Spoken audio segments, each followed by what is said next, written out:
Tšau! Täna vaatame, kuidas õigesti pakendada. Vaata video lõpuni ja arva ära, mis on pakendis. Esmalt vali õiges suuruses karp ja kindlasti vaata, et karp oleks piisavalt tugev selleks, et sinu saadetavad esemed jääksid ikkagi terveks. Teiseks on hästi oluline teip.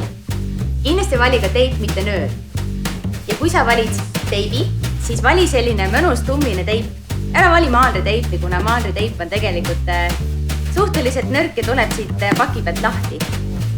Ja kui sa teibid, siis teibi kindlasti kokku kõik avatud servad, mitte ainult siit keskelt.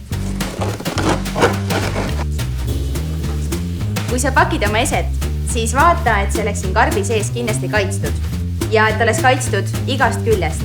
Selleks on süke mõnus mullikile või näiteks kasutad hoopis paberit ja taaskasutatav variant. Aga vaatame, mis siin sees on.